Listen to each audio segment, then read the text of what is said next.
Hello and welcome to the Small Business Happy Dance. My name is Rachel and today I'm interviewing Caitlin Walsh from Delea Fermented Foods. Caitlin is the owner, founder and full-time fermenter of Delea Fermented Foods. Caitlin makes and sells fermented foods online and at local markets around Cornwall. Hello and welcome, Caitlin. Hi, glad to be here. So do you want to tell me the story of how you set up your business? Yeah, absolutely. So I've suffered with IBS for most of my life, and I found I wasn't really getting anywhere with doctors.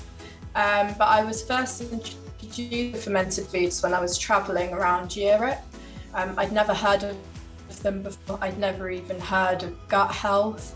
But I did a house sit with a doctor, and it was my job to look after all these kind of bubbling jars of crazy looking things, which was quite a daunting task, but it was a really great experience. And from there, I kind of, got introduced to the gut microbiome, and it kind of changed my life. I just had this sudden interest in kind of nutrition and getting my health back on track. And when I came back to Cornwall, I found that there wasn't much information out there.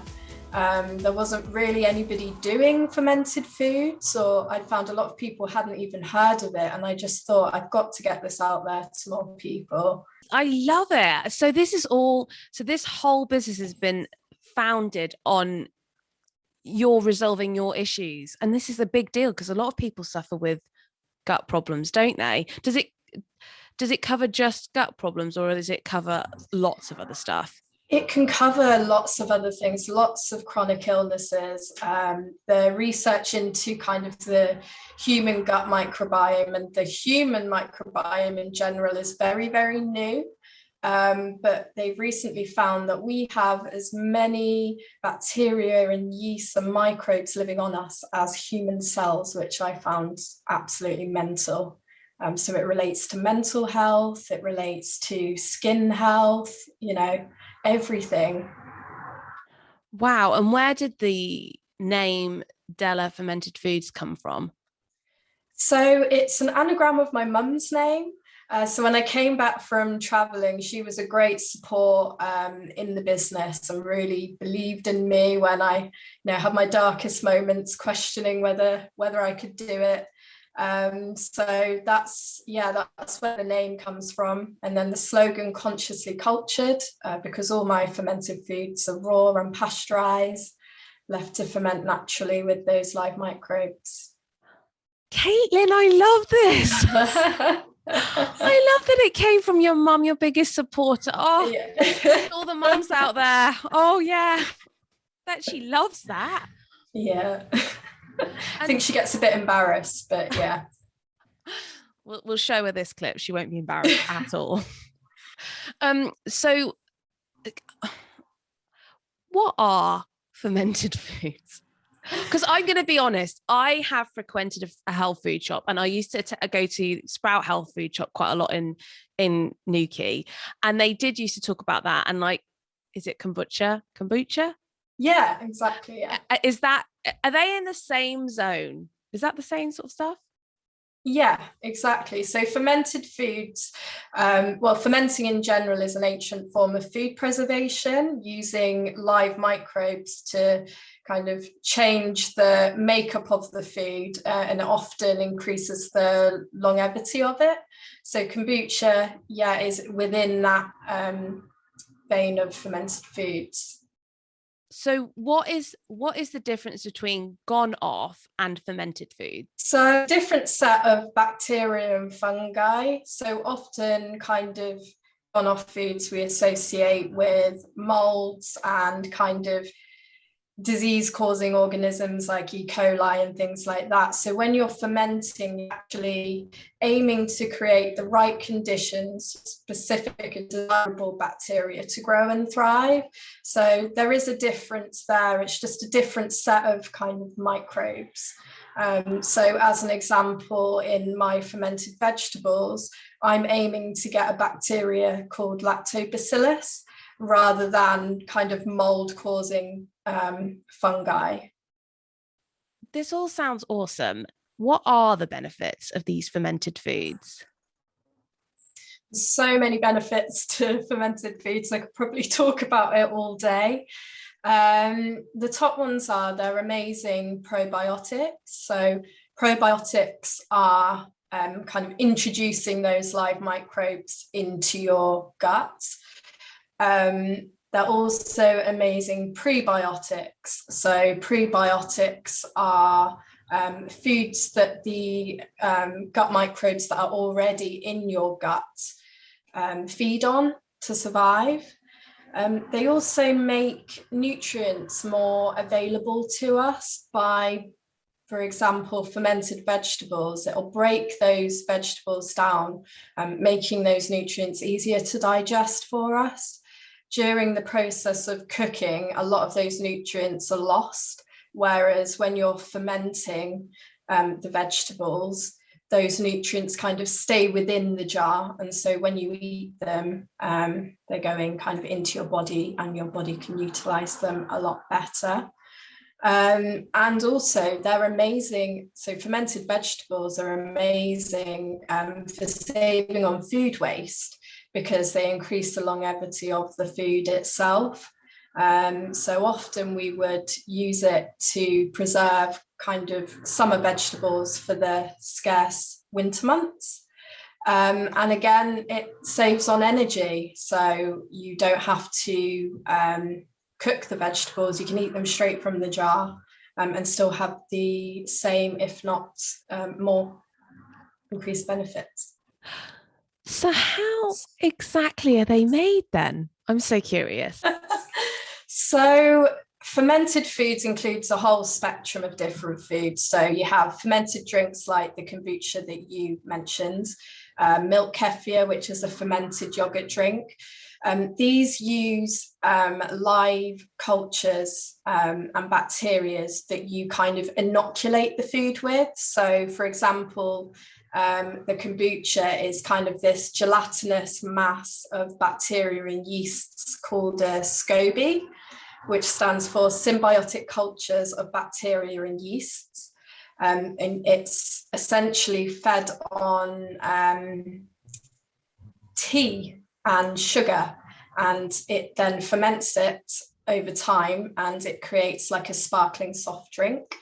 And milk kefir is made in the similar way, using kefir grains, which are again those bacteria and yeast that form those little clusters. You just feed it with milk, it ferments it to form like a yogurt drink, which is really delicious and full of live microbes. And then we have fermented vegetables, which is primarily what I sell on my market stall and online. So things like sauerkraut and kimchi. And these are made by salting the vegetables. When you salt the vegetables, it kills all the bad bacteria, but still allows the beneficial bacteria that's naturally found on the vegetables anyway to grow and thrive. So that's basically the basics of fermentation, but it varies from foods to food, different food types. Wow, I'm fascinated. I think so you have to like basically sort of feed these things so they keep going, or is that just the kombucha and the kefir?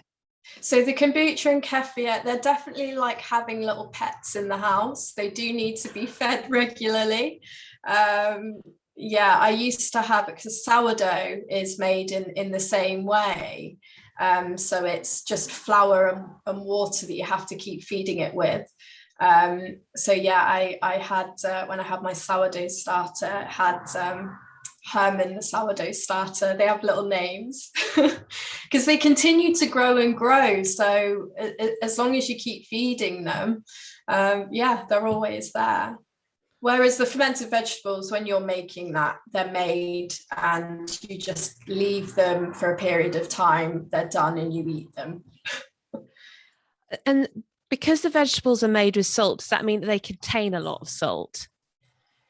So no, this is a big misconception. Although we are using salt, you want to be using high quality salt, so unrefined sea salt and rock salt. So it doesn't have any of those nasty kind of anti-caking agents in there.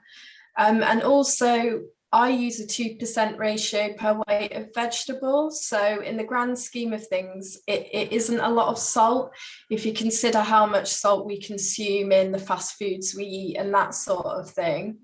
And for those that are conscious of eating too much salt, a really great idea is, instead of adding salt to your meal, add a spoonful of fermented foods, because you're getting that flavour and that slight saltiness without having to add, salt directly to the food. I'm a bit fascinated because I've obviously never had any. What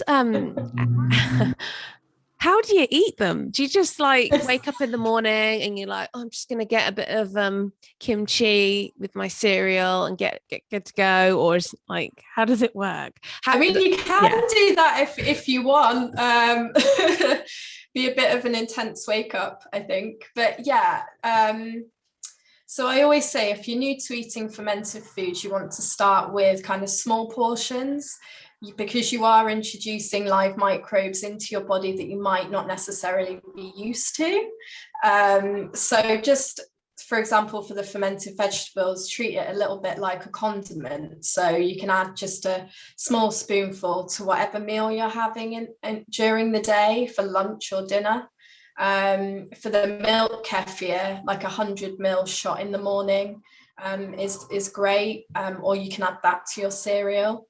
The key is you want to be eating the fermented foods raw and not cooked if you're wanting to eat it for those microbial benefits.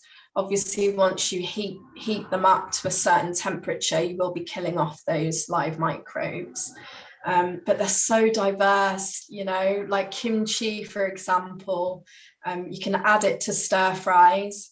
A kimchi's toasty is amazing. I supply a couple of cafes that do a kimchi's toasty, and that is delicious. Is there anyone that should avoid fermented foods? So it's for people that potentially have a compromised immune system, so people undergoing cancer treatments, people who are pregnant, do need to be cautious of eating fermented foods, just because they are live bacteria in live cultures. But aside from that, it's kind of a personal choice. It's up to you. The research is still ongoing. It's not been, proven that it's going to affect people during pregnancy or people undergoing kind of cancer treatments. However, it's the same with kind of the seafood and shellfish thing. If you're introducing live microbes, you don't know exactly what they are and what effect they're going to have. It probably is best to avoid during that period, really. What products do you sell? So I primarily sell fermented vegetables. So I sell things like kimchi, sauerkraut, and an array of other fermented vegetables with a different mix of spices. I do limited edition jars that I kind of swap and change every week, depending on the season.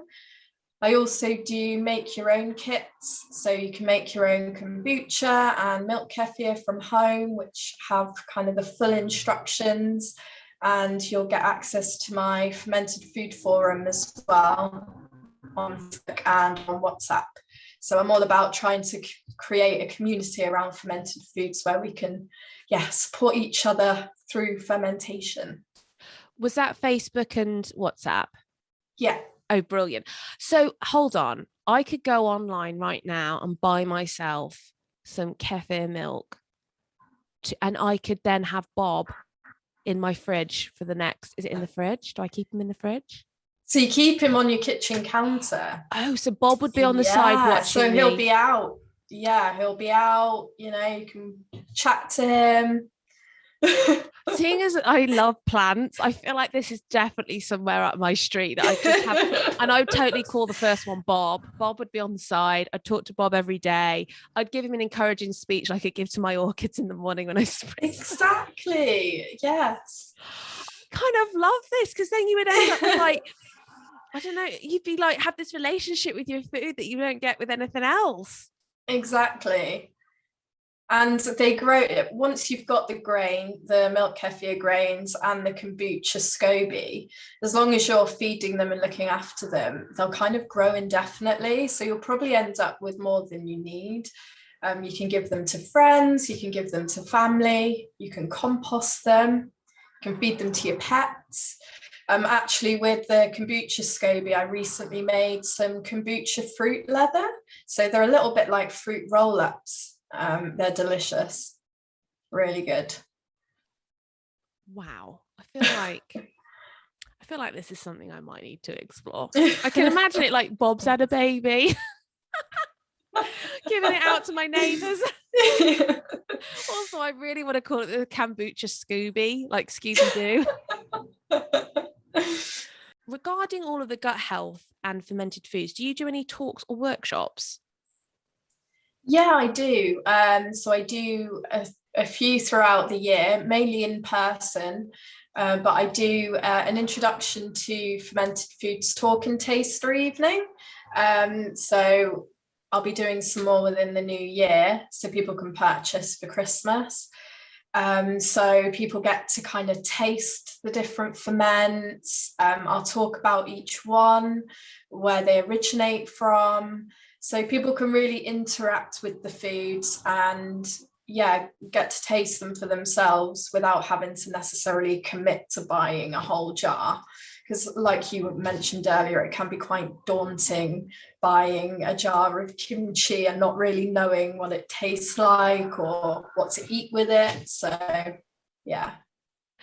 And I will leave all the links in the description so you can find those dates of the workshops on Caitlin's website. So you will find all of the links in the description below. So if you want to book one of those, you're also doing some Christmas markets, aren't you? Yeah, so late night Christmas markets at Truro start on the 24th of November. I'm really excited.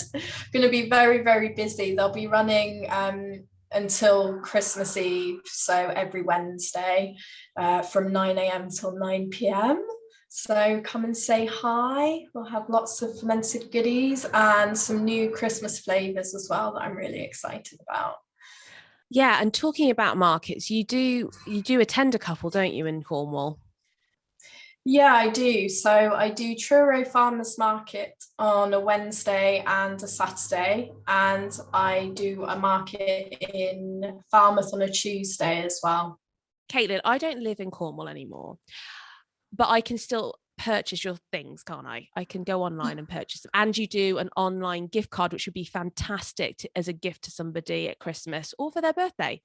Yeah, absolutely. And I can deliver anywhere in the UK, and there's no minimum amount that you need to spend either, which is great. And you can also, once you purchase that gift card, you can actually use it at the market stall as well. So it's kind of 2 in 1.